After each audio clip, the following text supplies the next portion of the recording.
கிறிஸ்துக்கள் அன்பான காலைக்கதி நிகழ்ச்சிகளை மீண்டும் இந்த நாளிலும் கூட உங்களோடு கூட இயேசுவின் புண்ணிய நாமத்தில் இணைவதில் மிகுந்த மகிழ்ச்சி அடைகின்றேன். இந்த நாள் நமக்கு வருகிற வாக்குத்தத்தம் எங்கிருந்து அப்படின்னு சொன்னா, வெளிப்படுத்தல் எழுதின சுவிசேஷம் 21ஆம் அதிகாரம் 4வது வசனம். அவருடைய கண்ணீர் யாவையும் தேவன் துடைப்பார், இனி மரணமும் இல்லை, துக்கமும் இல்லை, அலறுதலும் இல்லை, வருத்தமும் இல்லை, முந்தினர்கள் ஒளிந்து போயின என்று விளம்பியது அப்படின்னு சொன்னார். இப்படி ஒரு நாட்கள் எல்லாருக்கும் கிடைக்கணும் அப்படின்னு சொன்னா ரொம்ப சந்தோஷமா இருக்கல்ல. கண்ணீர் இல்லை, கவலை இல்லை, மரணம் இல்லை அப்படின்னு சொல்ற ஒரு காரியம் நம்ம கேட்கிறோன்னா அது எப்படின்னு சொன்னா ஆண்டோடைய வருகை என்பது தான். என்னன்னா ஆண்டுடைய வருகை எப்படி ஒரு மனுஷியை மாற்றுச்சு அல்லது அவருடைய பிள்ளையுடைய வாழ்க்கையில எப்படி ஒரு மாற்றத்தை ஏற்படுத்தணும் அப்படின்னு சொல்லி ஒரு நிகழ்ச்சி உங்களோடு கூட பகிர்ந்து கொள்ளலான்னு ஆசைப்படுறேன். என்ன அப்படின்னு சொன்னா, முதல் உலக மகா யுத்தம் தொடங்கிட்டு அது தொடங்கி கொஞ்சம் சமீபமாக இருக்கிறப்ப என்ன செஞ்சாங்க அப்படின்னு சொன்னால், ஒரு விதவையான ஸ்திரீ என்ன செஞ்சாங்கன்னா, ஐயோ எப்படி நம்ம நாட்களை கழிக்க போகிறோம், பிள்ளைகளுக்கு எப்படி நம்ம ஆகாரம் கொடுக்க போகிறோம் அப்படின்னு சொல்லி ரொம்ப கவலையோட ஒரு நம்பிக்கை இல்லாத மகளாக என்ன செஞ்சாங்க அப்படியே நடந்து போயிட்டுருக்காங்க.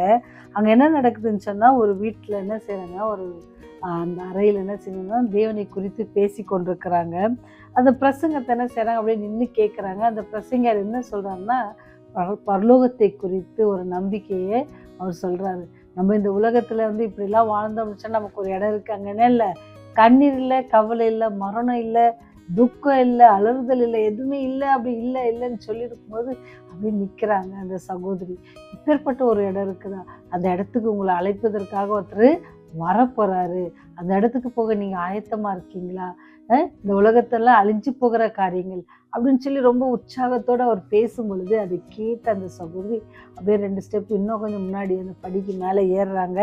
அப்படி போயிட்டு அவங்க என்ன செய்யறாங்கன்னு சொன்னா, பெரிய நம்பிக்கை, வருங்காலத்துல ஒருத்தர் இப்படி வரப்போறாரு, நம்மளாம் அழைத்துட்டு போறாரா அப்படின்னு சொல்லி பெரிய நம்பிக்கையோட அந்த சகோதரி என்னது தைரியம் அவங்களுக்கு வந்துச்சு. அப்படி வந்த பிறகு அவங்க என்ன செஞ்சாங்க அப்படின்னு சொன்னால், அவங்களுக்கு 2 மகன்கள் இருந்தாங்க. இப்போ அந்த 2 மகன்களும் என்ன செஞ்சாங்கன்னு சொன்னால், நாங்கள் இராணுவத்துக்கு போகிறதுக்கு தயாராக இருக்கிறோம் மம்மி அப்படின்ட்டு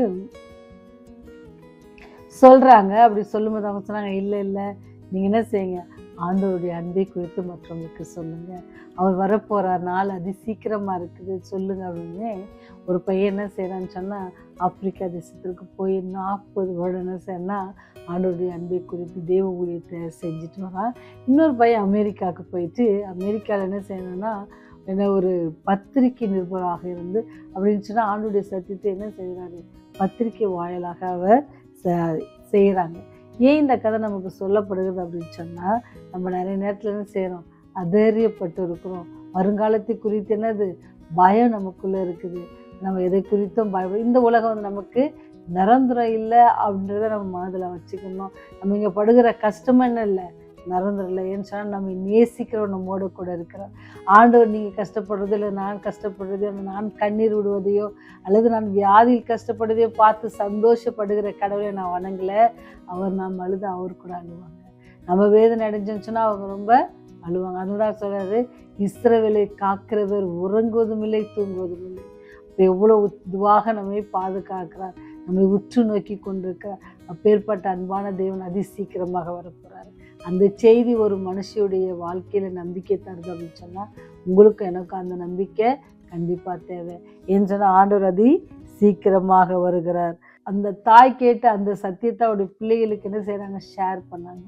அது நிமித்தம் அந்த பிள்ளைகள் ஆண்டவருக்குடைய வழியில் நடந்து அவங்க அநேகரை கொண்டு வந்தாங்க. இப்போ இன்னைக்கு நம்மளும் அப்படிதான். ஆண்டவர் நமக்காக ஒரு நல்ல ஒரு தேசத்தை வச்சுருக்காங்க. புதிய எருசலேமுக்கு நம்ம அழைத்து செல்ல போகிறாங்க, அல்லது பரலோகத்துக்கு நம்ம அழைத்து செல்ல போகிறாங்க. நமக்காக ஒரு ப்ரிப்பேர் பண்ண வாசஸ்தலத்தை நமக்கு தரப்போகிறாங்க. அப்படிலாம் நிறைய காரியங்கள், தருகிற காரியங்கள், பெறப்போகிற காரியங்கள் எல்லாம் இருக்கிறது. அங்கே போய் என்ன ஜீவ விருட்சத்தின் கனியை நம்ம புசிக்க போகிறோம். இவ்வளோ காரியங்கள்லாம் இருக்கிறது.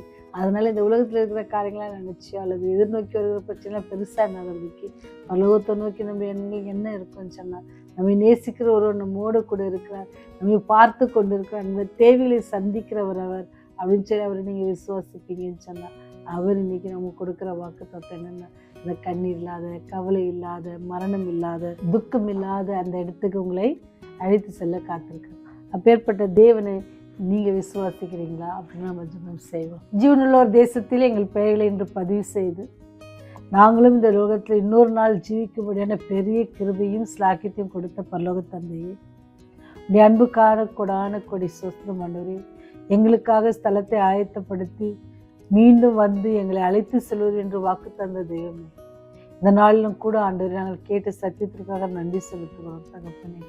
கண்ணீர் இல்லாத தேசம், கவலை இல்லாத தேசம் எல்லாம் இருக்கிறது.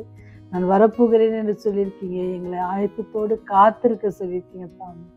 நாங்கள் ஆயத்தப்பட்ட பிள்ளைகளாக ஜீவிக்க எங்களுக்கு உதவி செய்யுங்க. நீர் வரும்பொழுது ஆண்டவரே நோக்கி எதிர்கொண்டு வருகிற புத்தியுள்ள ஸ்திரீகளாக இருக்க எங்களுக்கு உதவி செய்யுங்க சாமி. நாங்கள் பாவிகள் ஆண்டவரே, ஆண்டவரே உம்மோடு கூட நெருங்கி ஜீவிப்பதற்கு தடையாக இருக்கிற எல்லா காரியத்தையும் எங்களிருந்து நீங்கள் நீக்கி போடுங்க. அது மாத்திராதபடிக்கு சாத்தானை எங்களை அப்புறப்படுத்துங்க. தீய சிந்தனைகளுக்கு வராதபடி பாதுகாத்து கொள்ளுங்க சாமி. இந்த ராஜ்யம் ஆண்டவரே பரிசுத்தம் உள்ளது ஆண்டவரே, நாங்கள் பரிசுத்தோடு உண்மையோடும் தொழுது கொள்ள நீர் எங்களுக்கு கிருபை தாங்க. குற்ற குறைகளை மன்னித்தள்ளுங்க. இப்படி ராஜ்யம் வரும் பொழுது பாவிகளாக எங்களுக்கு கிருபையாக இருந்து எங்களை நீர் தள்ள வேண்டுமா?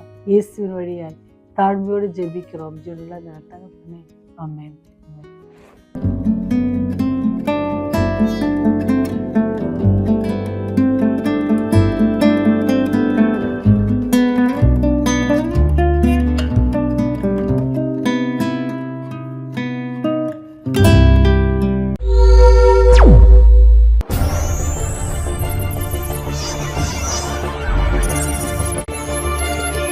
நீங்கள் பார்த்துக் கொண்டிருப்பது உங்கள் ரிவைவல் டிவி.